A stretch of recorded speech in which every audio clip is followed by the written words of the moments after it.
ಸಹ್ಯಾದ್ರಿ ಅಂದ ತಕ್ಷಣ ನೆನಪಿಗೆ ಬರತಕ್ಕಂಥ ಮತ್ತೊಬ್ಬ ಮಹಾಪುರುಷ ಇದ್ದಾನೆ. ಅವನೇ ಛತ್ರಪತಿ ಶಿವಾಜಿ ಮಹಾರಾಜ್. ಶಿವಾಜಿಯ ಮಹತ್ವ ನಮ್ಗೆ ಅರ್ಥವಾಗೋದಿಲ್ಲ. ನಮ್ಮ ಇತಿಹಾಸದ ಪಠ್ಯ ಪುಸ್ತಕದಲ್ಲಿ ಶಿವಾಜಿಯ ಬಗ್ಗೆ ಹೆಚ್ಚೇನು ಹೇಳಲಿಲ್ಲ. ಯಾವುದೇ ಮಗುವಿನ ಇತಿಹಾಸದ ಪಠ್ಯ ಪುಸ್ತಕ ತೆಗೆದು ನೋಡಿ, ಶಿವಾಜಿ ಬಗ್ಗೆ ಒಂದು ಪುಟದ ವರ್ಣನೆ ಇರುತ್ತೆ. ಅದರ ಅರ್ಧ ಪುಟ ಅವನ ಚಿತ್ರ. ಇನ್ನೆಷ್ಟು ವಿವರ ಕೊಡಬಹುದು ಅವರು? ಉದ್ದೇಶಪೂರ್ವಕವಾಗಿಯೇ ಶಿವಾಜಿಯ ಮಹತ್ವವನ್ನ ಬ್ರಿಟಿಷ್ ಇತಿಹಾಸಕಾರರು ಕಡಿಮೆ ಮಾಡಿರಬೇಕು. ನಾವು ಹಾಗೆ ಮುಂದುವರೆದಿದ್ದೀವಿ. ಶಿವಾಜಿಯ ಮಹತ್ವ ನಮ್ಗೆ ಗೊತ್ತಾಗೋದು ಯಾವಾಗ?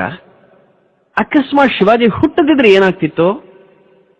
ಉತ್ತರದಲ್ಲಿ ಮೊಘಲ್ ಶಾಹಿ, ದಕ್ಷಿಣದಲ್ಲಿ ಆದಿಲ್ ಶಾಹಿ, ಅದರ ಆಚೆ ಈಚೆ ನಿಜಾಂ ಶಾಹಿ, ಇಮಾಮ್ ಶಾಹಿ, ಬರೀದ್ ಶಾಹಿ, ಕುತುಬ್ ಶಾಹಿ, ಅಯೋಧ್ಯೆಯಲ್ಲಿ ನವಾಬ, ಬಂಗಾಳದಲ್ಲಿ ನವಾಬ, ತಮಿಳುನಾಡಿನಲ್ಲಿ ಫ್ರೆಂಚರು, ಗೋವಾದಲ್ಲಿ ಪೋರ್ಚುಗೀಸರು, ಸೂರತ್ನಲ್ಲಿ ಬ್ರಿಟಿಷರು, ಪಕ್ಕದಲ್ಲೇ ಡಚ್ಚರು. ಆಧುನಿಕ ಯುರೋಪಿನ ತೋಪುಗಳು ತಾಯಿ ಭಾರತೀಯ ಮಾಂಗಲ್ಯವನ್ನು ಭಗ್ನ ಮಾಡ್ಲಿಕ್ಕೆ ಸಿದ್ಧವಾಗಿ ನಿಂತಿದ್ವು. ಅಂಥ ಸಂದರ್ಭದಲ್ಲಿ ಶಿವಾಜಿ ಎದ್ದು ಬಂದ. ಬಾಲ ಶಿವಾಜಿ ಹೇಳಿದ್ದೇನು? ಹಿಂದೂ ಧರ್ಮ ಪ್ರತಿಷ್ಠಾಯೈ ಸಿದ್ಧ ಖಡ್ಗ ಸದಾವಯಂ. ನಮ್ ಸ್ಥಿತಿ ಹೇಗಿತ್ತು ಅವಾಗ? ಭೂಷಣ ಅನ್ನೋ ಕವಿ ತನ್ನ ಕಾವ್ಯದಲ್ಲಿ ಹೇಳ್ತಾನೆ, ಕಾಶಿ ಜಿ ಕಿ ಕಳಾ ಜಾತಿ ಮಥುರಾ ಮಸ್ಜಿದ್ ಹೋತಿ ಇದೇ ಶಿವಾಜಿನ ಹೋತಾ ಸುನ್ನತ ಹೋತಿ ಸಬಕಿ. ಅಂದ್ರೇನು? ಕಾಶಿ ಕಳಾಹೀನವಾಗ್ತಿತ್ತು, ಮಥುರಾ ಮಸೀದಿ ಆಗ್ತಿತ್ತು. ಅಕಸ್ಮಾತ್ ಶಿವಾಜಿ ಹುಟ್ಟದಿದ್ರೆ ಈ ದೇಶದ ಎಲ್ಲರಿಗೂ ಇಸ್ಲಾಮಿಕ್ ಸಂಸ್ಕಾರ ಆಗ್ತಿತ್ತು. ನಮ್ಮ ರಾಷ್ಟ್ರ, ಧರ್ಮ, ಸಂಸ್ಕೃತಿಗಳ ವಿನಾಶದ ಅಂಚನ್ನು ತಲುಪಿದ್ದಾಗ ಅದರ ಸಂರಕ್ಷಣೆಗೋಸ್ಕರ ಎದ್ದು ಬಂದ ಶಿವಾಂಶ ಆತ ಅಂತ ಸ್ವಾಮಿ ವಿವೇಕಾನಂದರು ಹೇಳಿದ್ದಾರೆ. ನಮ್ಮ ಕಾವ್ಯ ಪುರಾಣಗಳಲ್ಲಿ ವರ್ಣನೆಗೆ ಸಿಲುಕಿರುವ ಅಭಿಜಾತ ನಾಯಕನ ಸಕಲ ಸದ್ಗುಣಗಳ ಸಾಕಾರ ಮೂರ್ತಿ ಶಿವಾಜಿ. ಸ್ವರಾಜ್ಯ ನಿರ್ಮಾಣಕ್ಕಾಗಿ ಜನರನ್ನು ಜೋಡಿಸ್ತಕ್ಕಂಥ ಪ್ರಯತ್ನ ಮಾಡಿದ. ನಾಡಿನಲ್ಲಿ ಅವನಿಗೆ ಬೆಂಬಲ ಸಿಗಲಿಲ್ಲ. ಯಾರೂ ಅವನನ್ನು ಬೆಂಬಲಿಸಲಿಲ್ಲ. ನಾವು ಬುದ್ಧಿವಂತರು. ಗೆಲುವು ಖಚಿತ ಆಗೋ ತನಕ ಯಾರನ್ನು ನಾವು ಬೆಂಬಲಿಸಲ್ಲ. ಇವತ್ ನಿನ್ನೆ ಮಾತಲ್ಲ, ಹಿಂದಿನಿಂದಲೂ ನಡ್ಕೊಂಡು ಬಂದ ನಮ್ಮ ನಡವಳಿಕೆ ಅದು. ರಾಮ ರಾವಣರ ಯುದ್ಧ ನಡೀತಾ ಇದ್ದಾಗ ಆಕಾಶದಲ್ಲಿ ನಿಂತ ದೇವತೆಗಳು ಜೈ ಅಂತಿದ್ರಂತೆ. ಯಾರಿಗೆಂತ ಗೊತ್ತಿಲ್ಲ. ರಾಮ ಗೆದ್ರೆ ರಾಮನಿಗೆ, ರಾವಣ ಗೆದ್ರೆ ರಾವಣನಿಗೆ. ರಾಮಾಯ ಸ್ವಸ್ತಿ, ರಾವಣಾಯ ಸ್ವಸ್ತಿ. ಗೆಲುವು ಖಚಿತ ಆಗೋ ತನಕ ಯಾರ್ದಾದ್ರೂ ಪರ ವಹಿಸೋದು ಹೇಗೆ? ಶ್ರೀರಾಮ ಭೂಮಿಗಿಳಿದ ಭಗವಂತ, ಅವನ್ ಗೆಲ್ಲೇಬೇಕು, ಗೆಲ್ತಾನೆ. ನಂಬೋದು ಹೇಗೆ? ಯಾಕೆಂದ್ರೆ ಅವನು ಅಯೋಧ್ಯೆಯಿಂದ ಚದುರಂಗ ಬಲ ಸಹಿತ ಬಂದವನಲ್ಲ. ಅವನ್ ಬಂದಿದ್ದು ಅರಣ್ಯದಿಂದ. ಜೊತೆಗಿರೋರು ಕಪಿಗಳು, ಒಂದ್ ಹೇಳಿದ್ರೆ 10 ಮಾಡ್ತಾವೆ. ಹೀಗಿರ್ಬೇಕಾದ್ರೆ ಅವನ್ ಗೆಲ್ಲಬಹುದು ಅಂತ ನಂಬಿ ಅವನಿಗೆ ಜೈಕಾರ ಹಾಕೋದು ಹೇಗೆ? ಅಕಸ್ಮಾತ್ ರಾವಣ ಗೆದ್ರೆ ಸುಮ್ನೆ ಬಿಡ್ತಾನ? ರಾವಣನ ಬಳಿ ಸೇನೆ, ಶಸ್ತ್ರ ಸಂಪತ್ತು ಎಲ್ಲ ಇದೆ ಅಂತ ಭಾವಿಸಿ ರಾವಣನೇ ಗೆಲ್ತಾನೆ ಅಂತ ನಂಬಿ ರಾವಣಿಗೆ ಜೈ ಅನ್ನೋಣ. ಅಕಸ್ಮಾತ್ ರಾಮ ಗೆದ್ರೆ ಮುಖ ತೋರಿಸೋದು ಹೇಗೆ?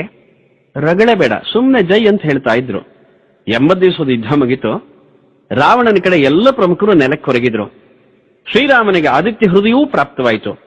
ಇನ್ನು ರಾಮ ಗೆಲ್ಲೋದು ಖಚಿತವಾದಾಗ 81ನೇ ದಿನ ಇಂದ್ರ ರಾಮನಿಗೆ ಸಾರಥಿ ಸಹಿತ ತನ್ನ ರಥವನ್ನು ಕಳಿಸಿಕೊಟ್ಟ. ಅಲ್ಲಿ ತನಕ ರಥಿಕ ರಾವಣ ವಿರಥಿ ರಾಮ. ರಾಮ ನೆಲದಲ್ಲಿ ನಿಂತು ಹೋರಾಟ ಮಾಡಬೇಕಾಯಿತು. ಆನಂತರ ರಾಮನ ಜಯಘೋಷವೂ ಪ್ರಾರಂಭವಾಯಿತು. ಅಂದ್ರೆ ಗೆಲ್ಲುವವರೊಂದಿಗೆ ಗುರುತಿಸಿಕೊಳ್ಳತಕ್ಕಂಥದ್ದು ಲಾಭಕರ ಅನ್ನೋ ಚಿಂತನೆ. ಶಿವಾಜಿಗೂ ಹಾಗೇನೆ ಯಾರೂ ಬೆಂಬಲ ಕೊಡ್ಲಿಲ್ಲ. ನಾಡಿನಲ್ಲಿ ಬೆಂಬಲ ಸಿಗದಿದ್ದಾಗ ಶಿವಾಜಿ ಧೃತಿಗೆ ಇಡ್ಲಿಲ್ಲ. ಕಾಡಿಗೆ ಹೋದ, ಊರ್ ಹೊರಗೆ ಹೋದ, ಹಳ್ಳಿಗೆ ಹೋದ. ರೈತರ ಮಕ್ಕಳನ್ನ, ಮಾವಳಿ ಪೌರರನ್ನ, ಉಡಲಿಕ್ ಬಟ್ಟೆ ಇಲ್ಲ, ಹೊಟ್ಟೆಗೆ ಹಿಟ್ಟಿಲ್ಲ ಅಂಥ ಬಡ ರೈತಾಪಿ ಮಕ್ಕಳನ್ನ ಸಂಘಟನೆ ಮಾಡ್ದ. ಅವರಲ್ಲಿ ದೇಶಭಕ್ತಿ ತುಂಬೋದು ಹೇಗೆ? ಉಪದೇಶ ಮಾಡಲಿಲ್ಲ. ಆ ಎಳೆ ಮಕ್ಕಳಿಗೆ ಆಟ ಆಡಿಸ್ದ. ಮಕ್ಕಳನ್ನ 2 ಗುಂಪು ಮಾಡಿ, ಒಂದು ಗುಂಪಿಗೆ ಮೊಘಲರು, ಇನ್ನೊಂದು ಗುಂಪಿಗೆ ಮರಾಠರು ಅಂತ ಹೆಸರಿಟ್ಟ. ಯುದ್ಧದ ಆಟ ಆಡಿ ಅಂತ ಹೇಳ್ದ. ಮೊದಲೇ ಒಂದು ಕಂಡೀಷನ್, ಒಂದು ಕರಾರು, ಒಂದು ಷರತ್ತು. ಆಟ ಮುಗಿಯೋ ಹೊತ್ತಿಗೆ ಮೊಘಲರು ಅಂತ ಹೆಸರು ಇಟ್ಕೊಂಡಿರೋ ಮಕ್ಕಳು ಸತ್ತು ಕೆಳಗೆ ಬಿದ್ದು ಬಿಡ್ಬೇಕು. ಕೇವಲ ನಾಟಕ. ಆದ್ರೆ ಈ ನಾಟಕ ಆಡ್ತಾ ಆಡ್ತಾ ಮಕ್ಕಳಿಗನ್ನಿಸ್ತು ಮೊಘಲರು ಅಂದ್ರೆ ಸೋಲೋರು, ಮರಾಠರು ಅಂದ್ರೆ ಗೆಲ್ಲೋರು. ಮಂತ್ರ ಛೋಟ, ತಂತ್ರ ಸೋಫೆ, ಫರಿ ಯಶಸ್ವಿ ಠರಲೇತೆ ಅಂತ ಒಂದು ಮರಾಠಿ ಹಾಡಿದೆ. ಚಿಕ್ಕ ಮಂತ್ರ, ಸುಲಭ ತಂತ್ರ, ಹೇಗೆ ಯಶಸ್ವಿ ಆಯ್ತು ನೋಡಿ ಅಂತ ಅದರ ಅರ್ಥ. ಈ ತಂತ್ರ ಬಳಸಿ ಎಂಥ ವ್ಯಕ್ತಿತ್ವ ನಿರ್ಮಾಣ ಮಾಡ್ತಾನೆ ಶಿವಾಜಿ. ತಾನಾಜಿ ಮಾಲ್ಸುರೆ, ನೇತಾಜಿ ಫಾಲ್ಕರ್, ಮಾಮಾ ಬಲೇಕರ್, ಏಸಾಜಿ, ಕಂಕಾಜಿ, ಒಬ್ಬೊಬ್ಬರು ನರಸಿಂಹಗಳು, ನರವ್ಯಾಘ್ರಗಳು. ಹೋರಾಟದ ಕ್ಷಣ ಬಂದಾಗ ಹಿಂಜರಿಲಿಲ್ಲ, ಬಲಿದಾನಕ್ಕೆ ಮುಂದೆ ಬರ್ತಾರೆ. ನೆನಪು ಮಾಡ್ಕೊಳ್ಳಿ, ಒಂದಿನ ಜೀಜಾಮಾತೆ ಹೇಳ್ತಾಳೆ, ಆ ಕೊಂಡಾಣ ಕೋಟೆ ಕಡೆ ಕೈ ತೋರಿಸ್ತಾ ಆ ಕೋಟೆ ಮೇಲೆ ನಮ್ ಝಂಡಾ ಹಾರಬೇಕು, ನಮ್ ಧ್ವಜ ಹಾರಬೇಕು.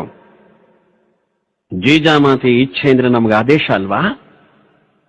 ಆದ್ರೆ ಆ ದುರ್ಗಮ ಬೆಟ್ಟ ಗೆಲ್ಲುವ ಸಾಮರ್ಥ್ಯ ಶಿವಾಜಿ ಪಾಳಯದಲ್ಲಿ ಇದ್ದದ್ದು ತಾನಾಜಿಗೆ ಮಾತ್ರ. ಅವನನ್ನು ಕರೆಸೋಣ ಅಂದ್ರೆ ಅವನ ಮಗನ ಮದುವೆ, ತಾನಾಜಿಯ 13 ವರ್ಷದ ಮಗ ರಾಯಬಾನ್ ಮದುವೆ. ಮನೇಲಿ ಮದುವೆ ಇರುವಾಗ ಯಾರಾದ್ರೂ ಯುದ್ಧಕ್ಕೆ ಹೋಗಿ ಅಂದ್ರೆ ಹೊರಡಕ್ಕಾಗತ್ತಾ? ಆದ್ರೆ ತಾನಾಜಿಗೆ ರಾಜಮಾತೆ ಜೀಜಾಮಾತೆ ಇಚ್ಛೆ ಏನು ಅಂತ ಅರ್ಥವಾಯ್ತು. ತಕ್ಷಣ ಹೊರಟು ಬಂದ. ಜೀಜಾಮಾತೆಗೆ ಹೇಳ್ತಾನೆ, ತಾಯಿ ನಿಮ್ಮ ಆಸೆ ನನಗೆ ಆಜ್ಞೆ. ಜೀಜಾಮಾತೆ ಹೇಳ್ತಾಳೆ, ಮಗು ತಾನ, ನಿನ್ನ ಮಗನ ಮದುವೆ ನಿಶ್ಚಯ ಆಗಿದೆಯಲ್ಲಪ್ಪ, ಮದುವೆ ಮುಗಿದ್ಮೇಲೆ ಹೋಗೋ. ಆಗ ತಾನ ಹೇಳ್ತಾನೆ, ಅಮ್ಮ ಮೊದಲು ಕೊಂಡಾಣದ ಮದುವೆ, ನಂತರ ನನ್ನ ಮಗನ ಮದುವೆ. ನನ್ನ ಮಗನ ಮದುವೆಗೇನಂತೆ, ನಾನಿಲ್ದಿದ್ರೆ ಶಿವಾಜಿ ಇದ್ದಾನೆ. ಶಿವಾಜಿ ರಾಜ, ಅವನು ನನ್ನ ಹಾಗೆ ನನ್ನ ಮಗು ತಂದೆ ಅಲ್ವಾ?